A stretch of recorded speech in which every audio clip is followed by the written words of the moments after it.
오늘 하나님의 말씀 같이 읽겠습니다. 우리 고린도전서 7장 우리 1절에서 6절 말씀입니다.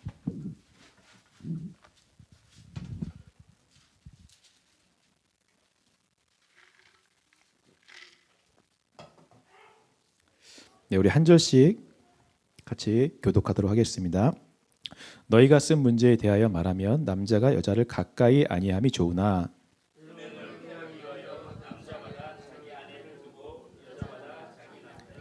남편은 그 아내에 대한 의무를 다하고 아내도 그 남편에게 그렇게 할지라.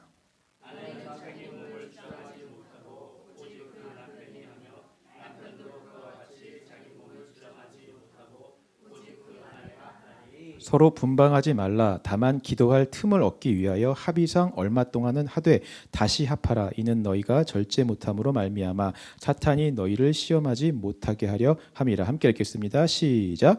그러나 내가 이 말을 함은 허락이요 명령은 아니니라. 아멘. 제가 저번에 저희 큰 아이가 요새 사춘기라고 한번 말씀을 드렸잖아요. 이 아이가 매일 셀폰을 붙들고 살면서 정말 친구들이랑 문자하고 연락하고 게임을 합니다. 한창 그럴 때이기 때문에 또 그 시기를 저도 지나왔기 때문에 와이프랑 저는 최대한 이해해 주자라고 이제 얘기를 하고 최대한 이제 편의를 봐주려고 해요. 근데 그래도 너무 이제 무분별하게 하면 안 되기 때문에 어느 정도 룰을 정하고 정해진 시간에만 할 수 있도록 하고 있습니다. 이제 지금은 핸드폰 안에 스크린 타임이라고 하는 프로그램이 있어서 이제 정해진 시간이 넘어가면 자동으로 핸드폰을 사용할 수 없게 하는 누가 만들었는지 아주 훌륭한 프로그램이 있더라고요. 그래서 그런 게 있어서 참 좋은데 그걸 몰랐을 때에는 잘 몰라서 시간을 딱 정해놓고 방에는 가지고 가지 못하고 1층에만 놔두게 하고 이제 이런 룰을 정해 놓았었습니다. 그래도 이 인간의 죄성과 이 본능은 그런 룰이 있으면 이게 어겨서라도 자기의 만족을 채우고 싶어 합니다. 이 아이들한테도 그런 죄성이 다 있어요. 저희 아이도 이 정해진 시간 외에 더 이제 하고 싶으니까 이제 몰래 2층에 있다가 1층으로 내려와서 셀폰을 막 하는 것입니다. 근데 그러다가 제가 갑자기 이제 방에서 나오는 소리가 들리거나 계단을 내려오는 낌새가 보이면 갑자기 막 분주하게 움직이면서 막 핑계를 대는 거죠. 제가 막 물어보지도 않았는데 제가 배가 고파서 시리얼 먹으러 왔다고 물어보지도 않았는데 뭐 집에 이렇게 먹을 게 없냐고 막 이상한 엉뚱한 얘기하면서 막 자꾸 화제를 다른 데로 막 돌리는 시도를 하는 것입니다. 그러니까 혼날까봐 자기의 잘못은 이제 숨기려고 엉뚱한 주제로 자꾸 대화를 이제 유도를 해서 화제를 돌리려고 하는 거죠. 뭐 먹을 게 어디 있냐는 둥, 다음에 한국마트 가면 핫도그를 꼭 사오라는 둥. 평소에 저랑 이야기도 잘 안 하는데 그때는 왜 이렇게 말이 많은지. 자기의 잘못을 들키지 않으려고 다른 것으로 주제를 돌리고 이제 화제를 바꾸는 것입니다. 그러나 참 안타까운 것은 그런 시도들이 이 부모의 눈에는 너무나 잘 보이는 거죠. 이 아이가 왜 이러는지 너무나 잘 아는 것입니다. 오늘 7장에 사실 고린도 교인들도 이런 시도들을 사실 하고 있습니다. 1절 말씀을 보시면요. 너희가 쓴 문제에 대하여라고 지금 시작을 하고 있습니다. 이것은 고린도 교인들이 바울에게 편지를 써서 보냈다라는 뜻이에요. 그 편지에는 어떤 내용이 적혀 있었냐면 고린도 교인들 안에 논쟁이 되었던 이슈들, 또 서로 의견이 너무 달라갖고 합의점을 찾지 못하는 그런 주제들, 그런 이슈들과 문제들이 편지 안에 적혀 있었습니다. 뭐 앞으로 계속 나오겠지만 이런 이슈들이에요. 남자와 여자가 가까이 하는 게 좋은가 좋지 않은가, 호라비와 과부는 어떻게 해야 되는가, 이혼은 어떻고 독신은 어떤가, 배우자가 죽으면 재혼할 수 있는가, 우상에게 바쳐진 음식을 먹어야 되는가 먹지 말아야 되는가, 뭐 이런 여러 가지 이슈들을 가지고 바울은 어떻게 생각하냐라고 질문을 하는 것입니다. 그러니까 오늘날로 이야기한다면 오늘날도 교회 안에서 늘 화두가 되고 이슈가 되는 문제들이 있잖아요. 술을 먹어야 되냐 먹지 말아야 되냐, 주일날 일을 해야 되냐 하지 말아야 되냐, 11조를 정확하게 10의 1을 해야 되냐 마음 주시는 대로 해야 되냐, 지구의 나이는 6천 년이냐 아니면 수억 년이냐, 뭐 이런 교회 안에서 끊임없이 답이 없는 논쟁들이 고린도 교인들 안에도 있었다라고 하는 것입니다. 근데 참 재밌는 것은 이들이 보낸 이 편지에 이런 이슈들은 질문하면서 정작 그들 안에 있었던 심각한 죄의 문제, 근본적인 죄의 문제들은 전혀 적혀 있지 않았어요. 우리가 지금까지 보았던 1장부터 6장까지 보았던 팔을 나누어서 분열하며 싸웠던 이야기들, 교회 안에서 아버지의 아내를 취한 그런 음행의 이야기들, 그 음행의 문제를 세상 법정으로 나가서 싸운 이야기들, 창기들과 매춘을 했던 이야기들, 이런 죄의 문제들은 바울에게 보낸 편지에는 하나도 쓰여 있지 않은 것입니다. 자신들의 죄의 문제는 싹 가려버리고 싹 덮고 마치 화제를 바꾸듯이 주제를 전환하듯이 다른 이슈들을 막 드러내서 바울의 주의를 지금 돌리려고 하는 거죠. 저희 아이가 했던 것처럼 죄를 들키지 않으려고 다른 문제들을 더 크게 부각시켜서 바울에게 질문을 하는 것입니다. 그러나 우리가 계속 보았듯이 바울은 복음으로 고린도 교인을 낳았다고 자기가 아비와 같다라고 얘기를 하고 있죠. 아비와 같은 바울은 이런 그들의 시도를 너무나 잘 알고 있어요. 그래서 그들이 보낸 이 편지의 답을 미루고 먼저 그들 안에 있던 이 죄의 문제들을 1장부터 6장까지 먼저 다루었습니다. 우리가 계속 지금까지 그것을 보아왔습니다. 팔을 나눠서 분열했던 그 근본적인 안에 있던 문제들, 음행의 문제, 그들이 숨기고 감추려고 했던 그 죄의 근원적인 문제들을 다 드러나고 또 그 안에 숨겨져 있던 사탄의 속임과 그 유혹, 시험, 핑계 이런 것까지도 다 드러내서 낱낱이 밝혔던 것을 우리가 지난주까지 하나하나 다 살펴보았었죠. 어린아이가 부모 앞에서 잘못을 숨길 수가 없듯이 우리의 죄는 하나님 앞에서 절대로 감추어질 수 없는 줄 믿습니다. 아무리 우리가 화제를 돌리려고 해도 소용이 없습니다. 우리가 환경을 탓하고 사람을 탓하고 상황을 탓하면서 우리의 죄를 감추려고 하고 핑계를 대도 하나님은 우리의 근본 죄를 다 밝히시고 드러내시는 분이십니다. 그리고 그것을 해결하기 원하시고 깨끗하게 정결하게 우리를 치료하기 원하시는 줄 믿습니다. 그렇게 하실 때에 저는 우리의 신앙이 성장하고 성숙한다고 믿어요. 왜냐하면 하나님께서 내 안에 이런 죄들을 하나하나 밝히시고 그것들을 하나하나 처리하고 해결해 가실 때 우리 안에 올바른 신앙적 기준이 생기고 성경적 가치관이 생기기 때문에 그렇습니다. 그런 분별하고 어떤 판단할 수 있는 영적인 힘이 우리 안에서 자라고 성숙하고 성장하는 거예요. 그래서 우리는 그런 하나님의 다루심을 통해서 성경적인 가치관과 기준으로 우리 삶에 있는 다양한 이슈들, 다양한 문제들을 그때 우리가 판단하고 분별할 수 있는 것입니다. 그래서 오늘 바울이 그렇게 지금 접근을 하고 있는 거예요. 먼저 1장부터 6장까지 우리 안에 있는 죄의 근원적인 문제들을 다 다루고 그 안에서 어느 정도 바울이 이야기한 성경적 기준과 가치관으로 이제 7장부터 나오는 우리 삶의 이슈들에 대해서 우리 삶의 문제들에 대해서 하나하나 다시 대답을 하고 있는 것입니다. 먼저 여러분들에게 좀 말씀드려야 할 것은 이런 삶의 이슈들, 다양한 문제들은 사실 반드시 이렇게 해야 된다라고 하는 정답이 없는 문제들이라는 것을 여러분들이 기억하셔야 됩니다. 그럼에도 불구하고 아까도 말씀드렸지만 이 안에 죄의 문제를 해결한 자들은 하나님께서 성령님께서 이 안에서 그 상황과 그때그때에 맞게 이 문제를 해결할 수 있고 분별할 수 있는 영적인 지혜를 저는 주신다고 분명히 믿습니다. 그 지혜로 우리를 선하신 방향으로 이끌어 가세요. 물론 그 인도하심도 사람마다 동일할 수도 있고 다를 수도 있습니다. 획일화되어 있지 않고 객관화되어 있지 않다는 것을 여러분들이 꼭 기억하셨으면 좋겠어요. 그래서 오늘 7장에 나오는 이런 이슈들에 대한 바울의 대답은 모든 상황에 적용되는 절대적인 명령은 아니다라는 것을 여러분들이 기억하시고요.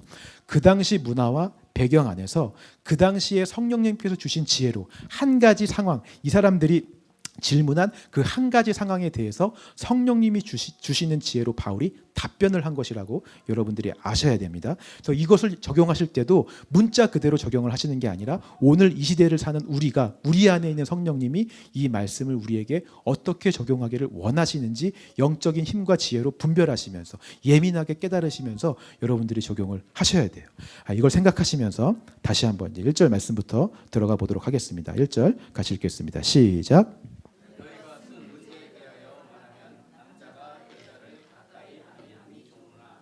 고린도 교인들이 바울에게 물어본 첫 번째 질문은 이겁니다. 우리가 영적인 생활을 하기 위해서 남자와 여자가 성적인 그런 생활을 해야 되냐 말아야 되냐라고 하는 문제를 물어본 거예요. 왜 이것이 그들에게 그렇게 이슈가 되었냐면 계속해서 저희가 말씀드리는 이 헬라 철학의 이원론과 거기에 영향을 받은 영지주의 때문에 그렇습니다. 지난주 말씀드렸지만 이 헬라 철학은 이 모든 세계를 정신세계와 물질세계 두 개로 구분을 했어요. 정신세계는 완전한 것이고 물질세계는 불완전한 것이다라고 생각을 했습니다. 이런 이원론의 기초에서 헬라 철학의 아주 큰 양대 산맥과 같은 두 개의 학파가 생기게 되었습니다. 한 학파는 영과 육은 구분되어 있으니 육이 뭘 하든 영은 상관이 없다. 그러니까 육은 마음대로 쾌락을 즐기고 마음대로 해도 된다라는 쾌락주의 학파가 생기게 되었어요. 이것을 에피쿠로스 학파라고 합니다. 여러분 학창 시절에 한 번쯤은 들어보셨을 거예요. 여기에 영향을 받은 고린도 교인들이 마음대로 음행을 하고 창기와 연합을 하고 방종을 했던 것을 우리가 계속 살펴보았죠. 또 다른 학파는 정반대의 학파예요. 영은 선하고 육은 악하니 철저하게 이 육을 절제하고 통제해서 금욕을 실시해야 된다라는 금욕주의 학파입니다. 이것을 스토아 학파라고 이야기를 해요. 오늘 7장에 나온 이슈는 이 스토아 학파의 영향을 받은 사람들이 제기했던 문제인 거예요. 그들은 이렇게 생각을 했습니다. 영을 위해서 이 육을 철저하게 통제하고 금욕을 해야 된다. 금욕이 제일 중요한 거예요. 근데 그런 금욕을 위해서 남자와 여자는 절대로 가까이 하면 안 된다라는 주장을 한 것입니다. 심지어 결혼을 한 부부 사이라 할지라도 합법적인 부부를 할지라도 남편과 아내는 성적인 관계를 맺을 수 없다라고 주장을 하는 거예요. 맺으면 음행이다. 그건 우리의 영을 타락시키는 것이다 라고 주장을 한 거예요. 만약에 결혼을 했다면 별거를 해라. 아니면 이혼을 해라. 이렇게까지 막 교회 안에서 주장을 했던 것이죠. 그래서 1절 말씀에 이 말은 바울의 생각이 아닙니다. 남자가 여자를 가까이 아니함이 좋으니라고 말한 것은 바울이 말한 것이 아니라 그들의 주장이에요. 금욕주의자들의 주장인 것입니다. 이 1절을 의역을 하면 제가 다시 의역을 해볼게요. 이런 것입니다. 너희가 나에게 편지에 쓴 문제, 바로 남자가 여자를 가까이 하지 않는 것이 좋다라는 주장에 대해서 내가 이제부터 말하면 이라는 뜻입니다. 그러니까 그동안은 사람들이 이것을 번역하면서 바울이 남자가 여자를 가까이 하지 않는 것이 좋다라고 말했다고 생각을 하고 바울은 금욕을 주장한다. 우리도 바울처럼 살아야 된다. 막 이렇게 설교를 하고 해석을 했었어요. 근데 절대 그렇지 않습니다. 이것은 금욕주의자들의 주장이고 이제 바울이 그 이슈들에 대해서 2절부터 답을 하는 내용이에요. 자, 그 대답을 살펴보기 전에 제가 다시 한번 여러분들에게 말씀을 드립니다. 처음에도 말씀드렸지만 이것이 반드시 이대로 해야 된다라는 뜻으로 바울이 말한 것이 아님을 여러분 아셔야 됩니다. 바울도 이런 문제들에 대해서는 정답이 없다는 것을 알고 있어요. 6절 말씀을 먼저 읽어볼까요? 6절 같이 읽겠습니다. 자, 시작.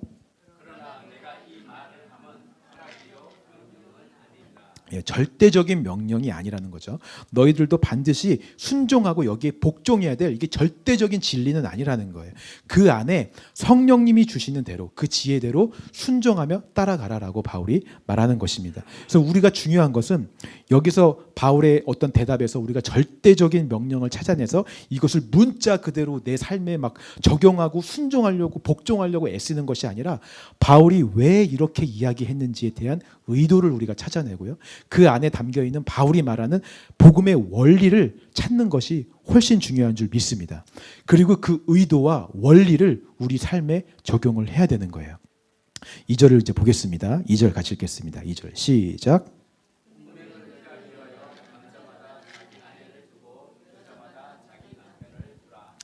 자, 2절에 음행을 피하기 위해서 결혼이 필요하다라고 바울은 이야기하고 있습니다.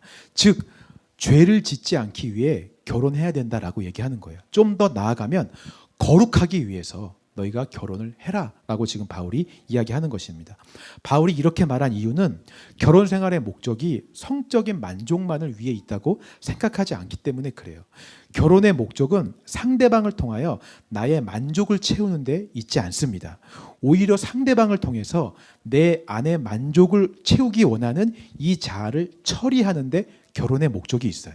그래서 결혼의 목적을 우리가 거룩이라고 이야기를 합니다.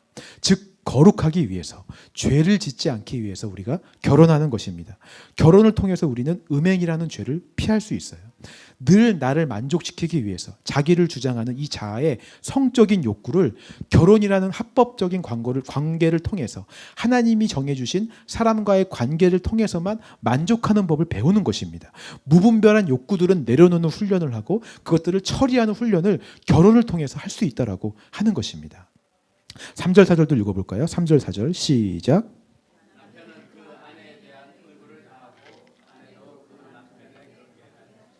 아내는 자기 몸을 주장하지 못하고 오직 그 남편이 하며 남편도 그와 같이 자기 몸을 주장하지 못하고 오직 그 아내가 하나니. 자, 바울은 여기서 정확하게 이렇게 말하죠. 남편은 남편의 권리를 주장해라라고 하지 않고 의무를 다해라 라고 먼저 이야기를 하고 있습니다.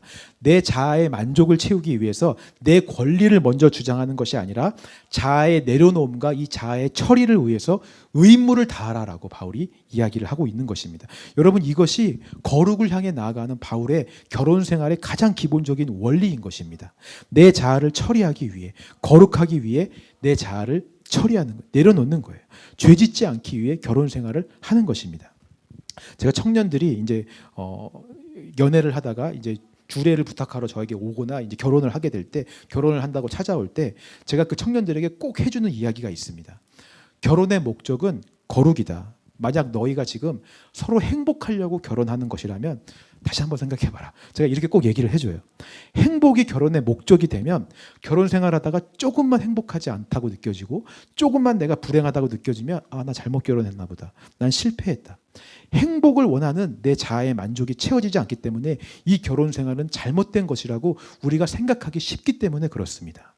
그러나 거룩이 결혼의 목적이 되면 그런 어렵고 힘든 상황들이 온다 할지라도 거기서 나의 권리를 주장하지 않게 돼요. 행복하기 원하고 만족하기 원하는 나의 권리를 내려놓게 됩니다. 그리고 상대방을 위한 나의 의무에 집중하게 되는 거죠. 그럴 때 우리가 거룩하게 되어진다라고 하는 것입니다. 근데 제가 이 말을 하면 청년들이 그럼 결혼 왜 하냐고, 나는 내가 행복하려고 결혼하는데 그렇게 살면 너무 불행하고 힘들 것 같다라고 얘기를 해요. 그러나 절대 그렇지 않습니다. 거룩이 목적이 되는 결혼 생활을 하면 놀랍게도 세상에 줄 수 없는 행복을 경험하게 되어 있어요. 이건 진리입니다. 나의 권리를 내려놓고 서로가 상대방을 위한 의무를 다하게 될 때, 내 자아를 내려놓고 하나님이 주신 말씀에 서로가 순종하며 나아갈 때 행복이라고 하는 것은 그 가정 안에서 너무나 자연스럽게 결과로서 따라오게 된다라고 하는 것입니다.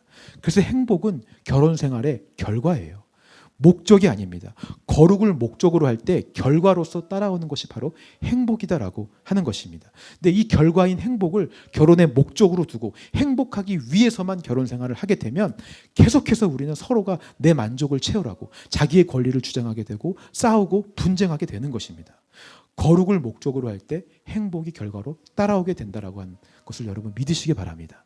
바울이 지금 그 원리를 제시하고 있는 거예요. 처음부터 끝까지 바울은 철저하게 거룩을 위해 결혼 생활을 해라라고 지금 이야기하는 것입니다. 5절도 같은 맥락입니다. 5절 말씀 읽어볼까요? 5절 시작.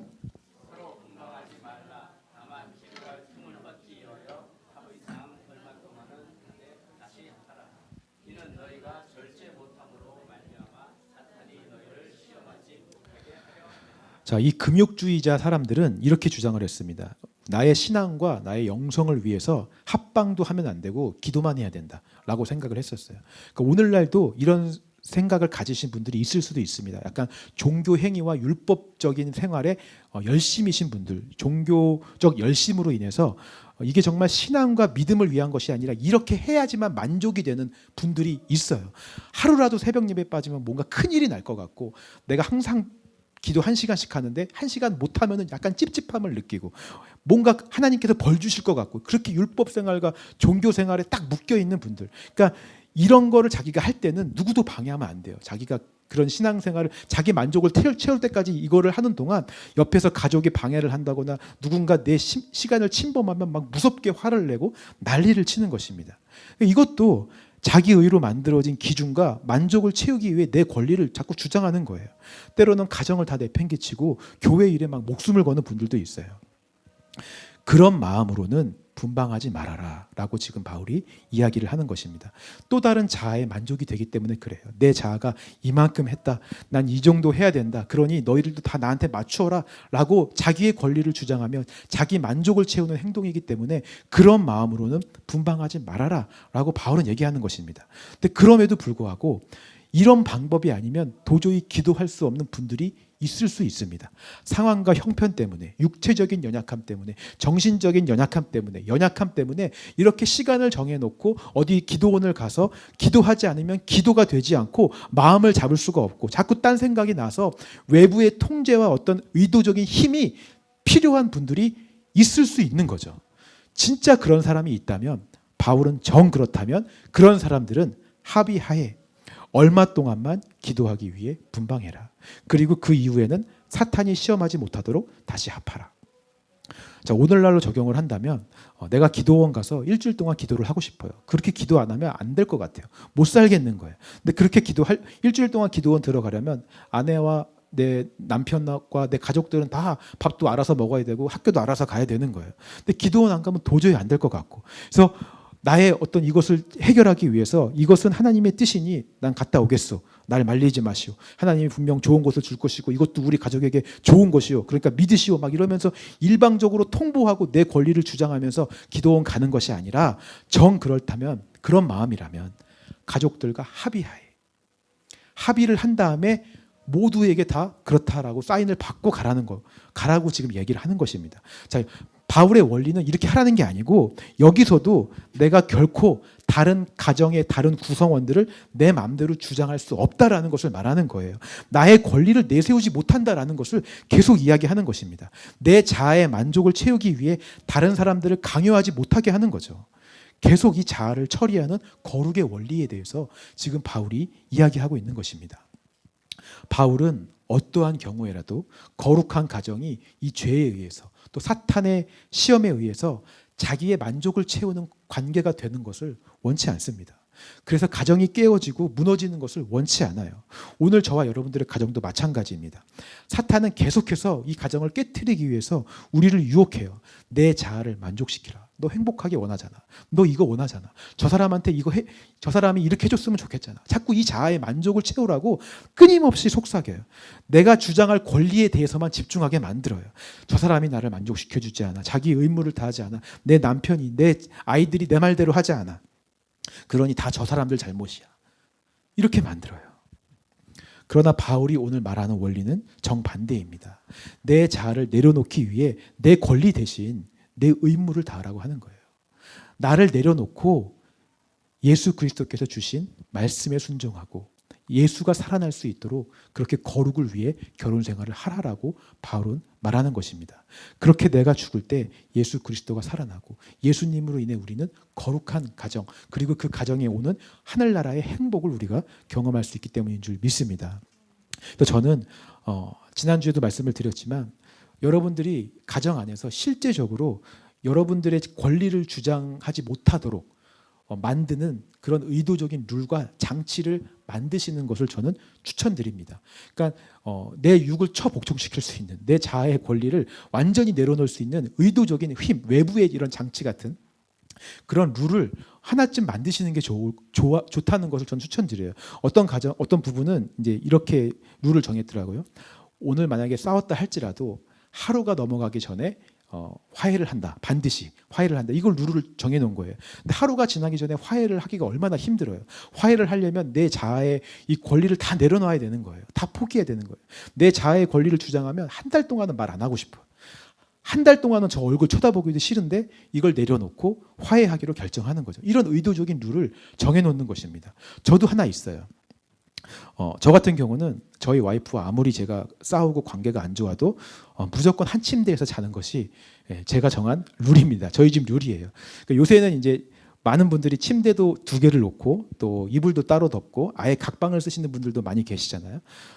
사실 저의 개인적인 권리를 주장한다면 저는 굉장히 예민하기 때문에 따로 침대를 쓰는 게 저한테 훨씬 좋습니다. 아예 다른 방을 쓰면 더 좋아요. 제가 안 그렇게 생겼지만 저 굉장히 예민한 사람입니다. 저 누가 자다가 이렇게 팔로 툭 건들기만 해도 잠이 깨고요. 막 시계 소리만 들려도 잠이 깨고, 진탄이가 요새 응애하는 그 응자에 저는 잠이 깨요. 바로 일어나요. 그만큼 예민하기 때문에 편하게 잠을 자려면 저는 침대도 따로 쓰고 방을 따로 쓰는 게 저한테는 좋아요. 근데 그런데도 저의 권리를 주장하지 않고 의무를 다하기 위해서, 그게 이제 제 자아를 처리하는 의도적인 장치인 거예요. 한 침대에서 잠을 자는 것입니다. 지금은 이제 저희 집 4번이 저희랑 같이 잠을 자는데 아주 편안한 자세로 발을 제 얼굴 위에 올리고 잔다 할지라도, 와이프가 이불을 다 뺏어가서 저는 추위에 벌벌 떨며 잔다 할지라도, 그래도 저는 한 침대를 사용하려고 해요. 그러면서 이제 와이프와 낮에 못다한 이야기를 밤에 이제 다 나누고 와이프의 이야기를 충분히 들어주고 제가 할 수 있는 의무를 다 하는 거죠. 가정의 평화를 유지하기 위해서, 또 거룩을 유지하기 위한 저의 의도적인 이런 장치인 것입니다. 여러분들에게도 그런 의도적인 장치가, 내 권리를 포기할 수 있는 의도적인 장치가 한 개쯤은 만들어 놓으시는 것이 좋다고 저는 생각을 합니다. 왜냐하면 사탄은 너무나 교묘하기 때문에 언제든 우리를 시험에 들게 하고 이 가정을 파괴하고 무너뜨리기 위해 애를 쓰고 있기 때문에 이런 방법을 통해서라도 우리가 우리를 지켜야 돼요. 우리 가정을 지켜야 되는 것입니다. 특별히 우리가 가장 유혹에 쉽게 넘어가는 성적인 부분, 그런 음행의 부분으로 많이 시험하고 우리를 넘어뜨릴 수 있습니다.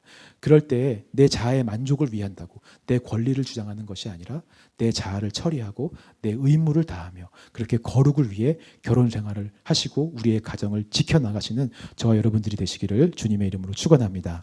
이것이 바울의 대답에서 찾을 수 있는 첫 번째 원리입니다. 거룩을 위해 사는 것입니다. 삶의 목적이 바로 거룩이에요. 이 원리는 여러분들의 모든 이슈에 적용할 수 있습니다. 어떤 삶의 이슈에도 내가 거룩을 위한 선택을 해야지, 내 자아를 내려놓는 선택을 해야지 라고 분별할 수 있을 거예요. 그때그때마다 성령님께서 주시는 지혜로 어떤 길이 거룩의 길인지 여러분들이 분별할 수 있을 줄 믿습니다. 자, 이게 첫 번째 원리고요. 바울의 대답에서 찾을 수 있는 두 번째 원리가 또 한 가지 있습니다. 자, 2절에서 5절까지를 보시면 이 바울의 대답 속에 남편과 아내의 관계를 잘 살펴보시면 이 관계가 어떤 수직적인 관계가 아니라 굉장히 수평적인 관계라는 것을 우리가 알 수 있습니다. 바울이 계속 얘기하는데 남자도 그 아내를 두고 아내도 남편을 두라 똑같이 이야기합니다. 남편은 아내에게 의무를 다하고 아내도 남편에게 의무를 다하라고 얘기해요. 또 서로의 몸을 자기가 주장하지 못하고 서로가 주장할 수 있다라고 얘기합니다. 그리고 분방할 때는 반드시 합의하에 하라라고 얘기를 해요. 그러니까 어느 한쪽에 편향돼서 이야기를 하는 것이 아니라 남자와 여자라는 이 두 사람을 동등한 위치, 평등한 위치에 놓고 이야기를 하고 있습니다. 이것이 왜 중요하냐면 그 당시에 이런 발언은 말이 안 되는 발언이기 때문에 그래요. 그 당시의 유대 문화는 남자와 여자가 결코 평등하지 않습니다. 거의 주종 관계에 가까웠어요. 여자는 숫자를 셀 때 포함도 되지 않던 존재가 여자였습니다. 그만큼 그 당시 유대 문화가 여자를 남자와 같은 인격체로 여기지 않고 어떤 물건이나 사고 팔 수 있는 물건이나 종이나 노예처럼 인식을 하고 있었어요. 근데 그런 시스템과 그런 구조의 그런 시대에 바울은 지금 남자와 여자가 복음 안에서 평등하다라는 이야기를 지금 하고 있는 것입니다. 자, 이런 발언은 그 당시 사회를 유지하고 있는 질서, 이 시스템을 붕괴시킬 수 있는 굉장히 위험한 발언입니다. 여러분, 갈릴레오가 지구가 둥글다라고 말하는 것이 그 당시 사람들에게 왜 그렇게 큰 문제가 되었습니까? 그 당시 지구가 네모나타라고 선포한 교회의 권위와 시스템이 갈릴레오의 그 말 한마디로 다 무너질 수 있기 때문에 그런 거예요. 그 전통과 그 시스템을 지키기 위해 교회의 기득권과 그 당시의 권위를 지키기 위해 지구가 둥근 것이 분명하지만 지구는 계속 네모난 것으로 사람들이 알고 있어야 되는 거예요. 자기들의 권리와 힘을 유지하기 위해서. 오늘날도 마찬가지입니다. 시스템이라고 하는 거, 어떤 사회의 질서, 구조 이런 것들은 물론 그 사회의 안정을 유지하기 위해 필요한 것입니다. 그런데 이런 시스템과 구조는 많은 경우, 항상 그런 건 아니지만 많은 경우 힘을 가진 자들에게 유리하도록, 기득권을 가진 자들에게 유리하도록 죄를 정당화하고 죄 짓는 것을 당연하게 만드는 그런 구조로 세워져 가는 경향이 굉장히 많아요. 힘을 가진 사람들이 그 시스템 안에서 자기 기득권을 유지하고 자기 만족을 더 채우고 자기가 원하는 것을 더 이루기 위해서 계속해서 이 시스템을 유지해 가기를 원하는 것입니다. 그런데 그런 시스템을 붕괴시킬 수 있고 무너뜨릴 수 있는 위험한 발언을 지금 바울이 하는 거예요. 남자가 여자가 평등하고 하나님 안에서 동일하게 창조된 존재이다. 누구도 자기 만족을 위해서 서로를 주장하고 서로를 강요할 수 없다. 그 당시에 힘을 가진 남자들과 바리새인들, 서기관들, 유대인들의 지도자들한테는 이것은 굉장히 위험하고 자기들의 권위를 무너뜨리는 위험한 발언인 것입니다. 바울이 이렇게 말한 의도가 무엇입니까? 원리가 무엇입니까? 거룩을 위해서, 복음을 위해서, 말씀을 지키기 위해서라면 세상의 시스템을 따르는 것이 아니라 그것을 반대하더라도, 그것을 파괴하고 무너뜨리더라도 하나님의 말씀을 따라야 하는 용기가 필요하다라고 지금 바울이 이야기하는 것입니다. 시스템에 맞설 수 있는 용기가 필요하다라고 하는 거죠. 여러분, 교회는 늘 사탄이 만들어 놓은 이런 세상의 시스템을 무너뜨리면서 발전되어 왔고 개혁되어져 왔고 거룩해져 왔어요. 가장 먼저는 유대교의 그 율법주의, 그 시스템으로 종교 행위와 어떤 그런 행위, 종교 열심으로 가득 찬 시스템을 예수님이 이 땅에 오셔서 십자가로 다 무너뜨리셨습니다. 율법을 다 폐하셨어요. 그들의 시스템을 다 무너뜨리고 오직 그의 아들을 믿는 믿음으로만 구원받는다라는 놀라운 복음을 선포하셨습니다. 그래서 교회가 세워졌어요. 거룩해졌습니다. 여러분 믿으십니까? 그 복음의 기초에서 바울도 과감하게 용기 있게 구원은 믿음으로 받는다. 복음을 선포하고요. 남자와 여자는 평등하다. 가정 안에서 거룩을 위해서 살아야 된다. 선포했습니다. 마틴 루터나 칼빈도 마찬가지예요. 거대한 종교 집단이 되어버린 중세 카톨릭 교회의 그런 시스템에 오직 성경, 오직 믿음이란 발언을 함으로써 그 시스템의 반기를 들었습니다. 사탄이 만들어 놓은 자기의 기득권을 유지하기 위한 시스템을 따라가지 않고 복음을 따라갈 때, 그 용기를 낼 때 교회는 더 거룩해지고 개혁되어지고 성장되어 왔다라고 하는 거죠. 오늘날 저는 또 한 번 거대화된 이런 한국교회 시스템에 복음을 올바로 선포할 수 있고 외칠 수 있는 용기가 우리 가운데 필요하다고 믿습니다. 지금 수없이 문제가 되고 있는 교회의 폐단들, 또 문제가 되고 있는 한국교회의 어떤 전통들, 시스템, 이런 방법들, 우리가 한 번쯤은 복음 앞에서 다시 한번 생각해 봐야 되는 것들이에요. 우리가 교회 안에서 당연하다고 여기는 그런 시스템과 문화와 교회 안의 전통들이 혹시나 나의 기득권을 만족하기 위한 그런 장치들은 아니었는지, 내 안의 자아의 만족을 유지하기 위해 필요한 전통들은 아니었는지 우리가 심각하게 한 번쯤 문제를 던져보고 생각해 봐야 되는 것입니다. 예를 들어서 물론 좋은 전통이지만 어떤 교회 안에서 임직이라고 하는 제도가 자기의 기득권을 지키기 위한 제도로 변질이 되었고, 사람들은 임직 받기 위해서만 신앙생활을 하고 그런 것들로 임직 제도가 변질되었다면 과감하게, 아무리 그것이 교회의 오랜 전통이고 좋은 제도를 할지라도 거룩함을 지키기 위해서 그 임직 제도를 개편할 수 있는 용기가 교회에 필요하다라고 하는 것입니다. 찬양팀이 그렇고 성가대도 마찬가지고 부서도 마찬가지입니다.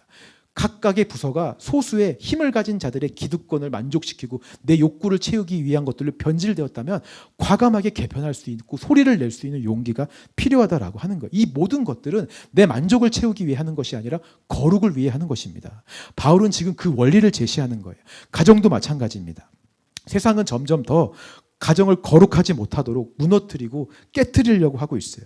그러기 더 쉽도록 사회 법을 바꾸고 사회 분위기를 주장합니다. 여러분 이제 어디 가서 혼전 순결을 주장하고 정당한 그런 관계는 합법적으로 부부 관계에서만 가능하다라고 얘기를 하면 바보 취급을 받는 시대입니다. 놀림을 받아요. 언제적 얘기하냐, 어디서 왔냐, 과거에서 왔냐, 막 이러면서 놀림을 받습니다. 이미 간통죄는 다 폐지되었고요. 교회가 그런 거에 대해서 목소리를 낼 수 있는 힘이 하나도 없는 시대에 우리가 살고 있어요. 지금 한국 교회는 내가 교회 다닌다라는 말을 못하는 시대가 되었습니다. 오히려 교회 다니는 걸 숨겨야지 그나마 사회생활 할 수 있는 분위기가 되어버렸어요. 이런 분위기와 시스템 속이라 할지라도 바울은 얘기합니다. 복음을 위해서라면, 거룩을 위해서라면 우리는 그 시스템에 반대해서 목소리를 낼 수 있는 용기가 필요하다라고 얘기하는 것입니다. 아닌 건 아니라고 말할 수 있어야 되는 줄 믿습니다. 저는 교회가 복음을 위해 더 목소리를 내고 더 복음을 선포할 수 있게 되기를 소망합니다. 우리 플래그십 처치가 그런 교회가 되기를 소망해요. 그렇게 목소리를 내다가 예수님처럼 십자가에 달린다 할지라도, 바울처럼 옥에 갇혀서 태형을 받는다 할지라도 우리는 그 길을 걸어가야 되는 줄 믿습니다. 그 용기를 가지는 저와 여러분들이 되시기를 주님의 이름으로 축원합니다. 이 두 가지 원리를 여러분 잘 기억하시고요. 거룩을 위한 우리의 삶에 또 우리 안에 여러 가지 이슈에 이 두 가지 원리를 적용하시기를 소망합니다. 아까도 말씀드렸지만 성경 안에는 반드시 이런 문제에는, 이런 상황에는 이렇게 해라라는 답을 제시하고 있지 않아요. 모든 상황에 다 이렇게 하라라고 성경에 써 있지는 않습니다. 하지만 분명히 성경 안에 모든 답이 있는 줄 믿습니다. 그 답은 예수 그리스도고 예수님이 하신 말씀이고 복음이고 진리예요. 바울도 그 복음의 기초에서 오늘 복음의 원리와 이 핵심 진리를 우리 가운데 말해 주었습니다. 첫 번째 원리, 거룩이 우리의 삶의 목적이다라고 말하고 있는 것입니다. 내 자아를 만족하기 위해 결혼 생활하는 것도 아니고, 내 자아를 만족하기 위해 내 욕구를 채우기 위해 하는 것이 아니라, 내 권리를 주장하는 것이 아니라 내 의무를 다하며 그렇게 내 자아는 처리하며 거룩을 위해 살아가는 것이 우리의 삶의 목적입니다. 이것을 삶의 원리에 적용하시고 여러분들의 삶의 이슈와 문제들에 적용하시면 의외로 많은 문제들이 쉽게 답이 나는 것을 여러분 경험하실 수 있을 것입니다. 거룩이 우리의 삶의 목적임이 첫 번째 원리고요. 두 번째 원리는 이 거룩함을 위해서라면 세상의 시스템에 반기를 들 수 있는 용기가 우리 가운데 필요한 줄 믿습니다. 목소리를 내셔야 됩니다. 우리가 힘을 내서 사탄이 만들어 놓은 이 거대한 시스템과 구조에 올바로 복음을 선포할 수 있었으면 좋겠어요. 이 두 가지 원리를 여러분들 삶 가운데 적용하시면서 성령님이 주시는 그때그때의 지혜로 우리의 삶의 여러 가지 문제들과 이슈들에 적응하면서 여러분들의 가정을 잘 지키고 세워나가시고 그렇게 거룩을 위해 살아가시는 저와 여러분들이 되시기를 주님의 이름으로 축원합니다. 우리 함께 주신 말씀 생각하면서 찬양하며 나아갔으면 좋겠습니다.